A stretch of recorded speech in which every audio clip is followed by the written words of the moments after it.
हरियाणा में चुनावी बिगुल बज चुका है और टिकटों का वितरण अभी होना बाकी है। हर पार्टी का नेता जो है अपने स्तर पर प्रचार अभियान उन्होंने शुरू कर दिया है। टिकटें लगभग सुनने में ये आया कि 26 तारीख से पार्टी के पहली लिस्ट ऐसा लगता है कि जारी हो जाएगी।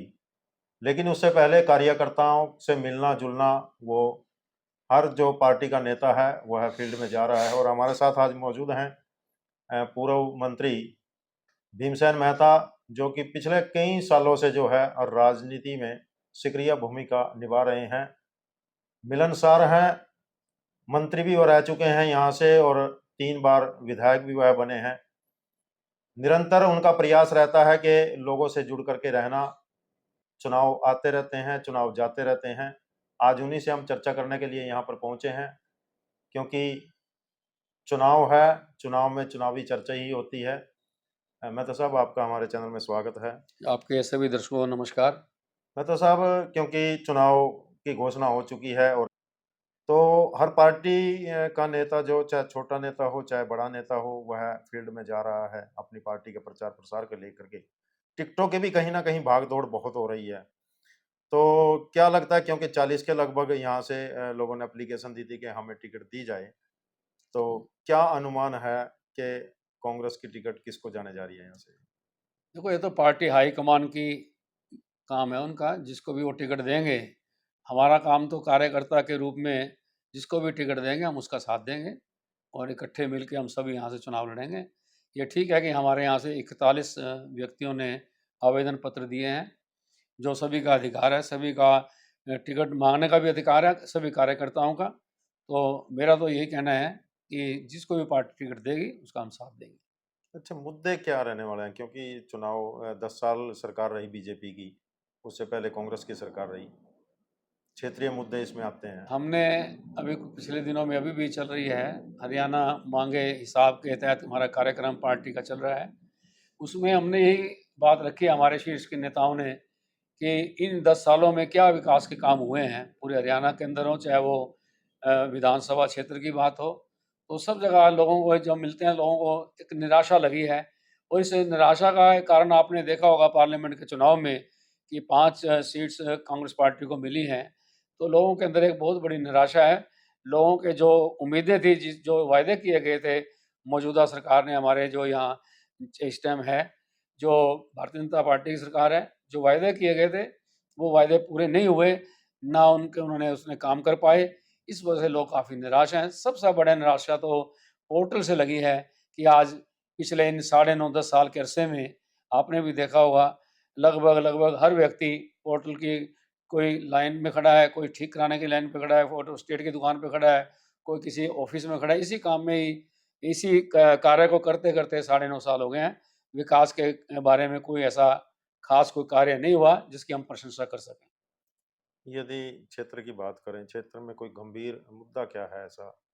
क्षेत्र में तो हमारा बेरोजगारी का है सबसे बड़ा। हमारे नौजवान को उतना रोजगार नहीं मिल पाया इन दिनों में। अगर मिला होता तो हमारे नौजवान जो हैं वो बाहर दूसरे देशों में क्यों जा रहे हैं।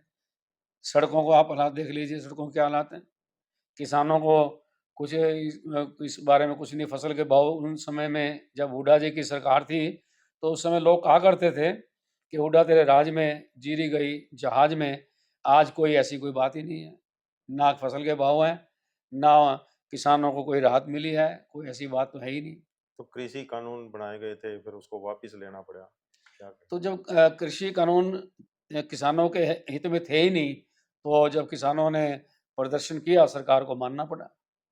तो क्या है एमएसपी? क्योंकि अभी पिछले दिनों सीएम ने घोषणा की थी कि 14 फसलों पे हम 24 फसलों पे। जो कई फसलें तो इसमें ऐसी हैं जो फसलें हमारे यहाँ हरियाणा में बोई भी नहीं जाती। जी। ये तो तो क्या? सिर्फ़ चुनावी घोषणा पत्र है, घोषणाएँ हैं कि लोगों को भ्रम में डालने के लिए, ऐसी कोई बात नहीं है। लेकिन हमारी कांग्रेस पार्टी की सरकार आ रही है, जैसा लोगों को हम लोगों के बीच में जाते हैं पता लग रहा है, तो हमारे शीर्ष के नेताओं ने, हमारे पार्टी प्रधान ने, उदयभान जी ने, नेता प्रतिपक्ष चौधरी भूपेंद्र सिंह हुड्डा जी ने, और उन्होंने सबने एक ऐलान किया है कि जब हमारी सरकार आएगी तो हम एमएसपी को गारंटी देंगे। अब अभी जैसे लोकसभा चुनाव हुआ, उसमें 5 जगह कांग्रेस पार्टी और 5 ही जगह बीजेपी जीत पाई। तो क्या कारण रहे कि क्योंकि अब की बार कहीं न कहीं ये देखने को मिल रहा था कि कांग्रेस के पक्ष में लहर है, लेकिन 5 तक ही सीमित रही? नहीं, आप देखो ना जहाँ जिस जगह पे आ रहे हैं, तो कितने-कितने मार्जिन से आ रहे हैं। बहुत छोटे मार्जिन से आ रहे हैं, कोई इतनी और फिर हमारा जो वोट प्रतिशत है, बहुत बढ़ा है पहले से। आप इंद्री हल्के से लगा लो मुझे याद है कि पिछले बार जब चुनाव था 2019 में, तो लगभग 27-28 हज़ार वोट पड़े थे। अब की बार लगभग 60,000 पड़े हैं। वोट बढ़े हैं हमारा वोट प्रतिशत बढ़ा है। तो जो विधानसभा का चुनाव होगा, उसमें क्या आपको लगता है कि पूर्ण बहुमत में आएगी कांग्रेस की सरकार? बिल्कुल पूर्ण बहुमत में आएगी। जिस तरीके से पूरा प्रदेश का लोग, हर वर्ग का लोग निराश है इस मौजूदा सरकार से और वो अपनी निराशा को निकालने के लिए कांग्रेस पार्टी को लेके आएँगे। हमें तो पूरे बहुमत से कांग्रेस पार्टी की सरकार आती दिख रही है और भारतीय जनता पार्टी की सरकार जाती नज़र आ रही है। तो हरियाणा में कांग्रेस में कई लीडर हैं, शैलजा जी हैं, रणदीप सुरजा जी अड़े हैं, तो कहीं न कहीं आपस में टकराव की स्थितियाँ भी कई बार पैदा हुई हैं। क्या कहेंगे? विजय जी ऐसी कोई टकराव की ऐसी बात नहीं है। हम सब श्री राहुल गांधी जी के नेतृत्व में, खड़गे जी के नेतृत्व में और श्रीमती सोनिया गांधी नेतृत्व में उनके हाथ मजबूत करने के लिए, अपनी पार्टी को मजबूत करने के लिए हमारे सभी शीर्ष के नेता अपने-अपने तरीके से पार्टी को मजबूत करने के लिए लगे हुए हैं। तो किस आधार पे, किस आकलन पे जो है जो केंद्रीय नेतृत्व है, वो टिकटों का वितरण करने जा रहा है? वो तो हमारा हाईकमान जो एक क्राइटेरिया बनाएगा, उस हिसाब से वो टिकट देंगे। फिर भी कोई मापदंड रखा गया हो? अभी तो मापदंड वाली कब तो कोई ऐसी बात सामने नहीं आई, लेकिन हमारे जो पार्टी के हाईकमान हैं, उनके पास सभी व्यक्तियों के बारे में उनके पास डाटा है उनके पास। वो जो भी जिसको भी ठीक समझेंगे, उसको टिकट देंगे। हरियाणा में नए चेहरे भी आ सकते हैं? आ सकते हैं, क्यों नहीं आए? नए क्यों चेहरे आने भी चाहिए। कारण क्या है? क्योंकि कहीं न कहीं जो पुराने लीडर हैं, उनको एक साइड करने का प्लान है या युवाओं को ज़्यादा से ज़्यादा इस राजनीति में लाने का प्रयास है? हमारी पार्टी की कोशिश रहती है कि हम हर वर्ग, हर समाज के लोगों को, हर धर्म के लोगों को लेकर चलें। कांग्रेस पार्टी एक ऐसी पार्टी है, जो सभी को साथ लेकर चलती है। उसमें हमारा चाहे युवा वर्ग हो, चाहे हमारे कांग्रेस के सेवा दल के लोग हैं, जो जितने भी हमारे सभी हैं, सभी का वो मान-सम्मान करते हैं।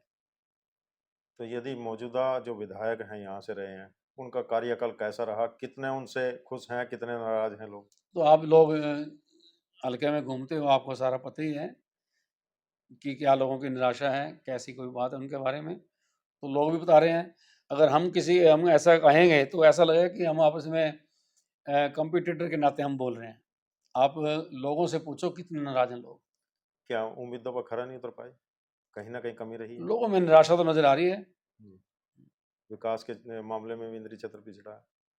विकास की वहाँ जितनी लोगों को उम्मीदें थी, वहाँ तक नहीं पहुँच पाए लेकिन अ, काम जैसे छोटे-मोटे होते रहते हैं। बड़ा कोई काम जैसे हमने जब उपचुनाव में चुनाव हम लड़े थे यहाँ से, तो उस समय हुड्डा जी से हमें रिक्वेस्ट करके आपके अपने हलके के अंदर सब डिवीज़न बनवाया था। तो इस तरीके का कोई बड़ा कार्य नहीं हुआ, जिसको आप बड़ा कार्य कह सकते हो। तो कई ऐसे थे सीएम अनाउंसमेंट भी हो चुकी थी, आज तक वो काम पूरे ही नहीं हो पाए हैं इंद्री के। वो तो खुद हमारे विधायक ही बता सकते हैं कि क्यों नहीं करा पाए वो। कहीं न कहीं लोग निराश हैं उनसे। लगता तो ऐसा ही है। तो कितनी मजबूत दावेदारी आप करते हैं कि टिकट मुझे दें और मैं पार्टी को यहाँ का चुनाव जीत ऐसा है कर के हम दिखाऊँ? 41 व्यक्तियों ने आवेदन पत्र दिया है। हम सभी के सभी अपनी-अपनी जगह सभी मजबूत हैं जी। और सभी का दावा है, ये तो फैसला पार्टी ने करना है।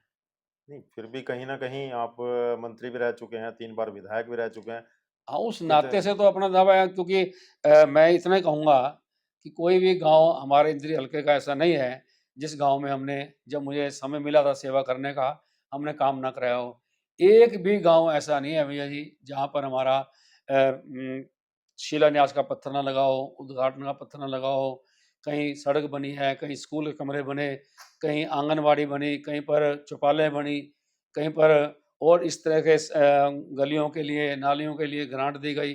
कोई भी गाँव कहीं स्कूल अपग्रेड हुए, कहीं पावर हाउस लगे, कहीं पावर हाउस अपग्रेड कराए गए उस वक़्त हमने। कोई भी गाँव आपको ऐसा नहीं मिलेगा जिस गाँव के अंदर हमने विकास ना कराया हो। एक भी गाँव ऐसा नहीं है।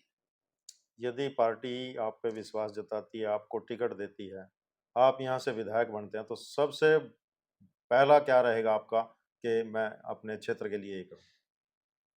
अपने क्षेत्र के लिए हम यहाँ पर कोई हमारे जैसे आईटीआई जैसी कोई संस्था नहीं है।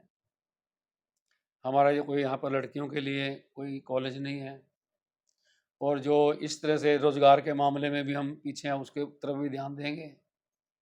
और दूसरे क्या नाम लेते हैं, और भी कई कार्य ऐसे हैं यहाँ पर, जो अभी बहुत करने और कराने हैं, जो हमारी ज़रूरत की चीज़ें हैं, मूलभूत ज़रूरत की चीज़ें हैं, जो जो जिससे विकास होता है, उसको भी हम पूरा करेंगे। क्योंकि मैं अपने हलके में हम पूरा हमें पता है, हर गाँव का पता है, किस गाँव में क्या कमी है, उस कमियों को हम पूरा करेंगे और ये तभी कर पाएँगे जब हमें हलकावासी एक बार फिर सेवा का मौका देंगे।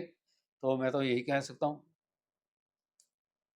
जी, देखिए ये थे पूर्व मंत्री भीमसेन महतो ने विस्तार से चर्चा की राजनीति के ऊपर और यदि पार्टी उन पर विश्वास जताती है, टिकट दे करके यहाँ से भेजती है, तो निश्चित तौर से वो पक्का दावा भी कर रहे हैं क्योंकि वह यहाँ से मंत्री रह चुके हैं पहले और 3 बार विधायक भी रह चुके हैं।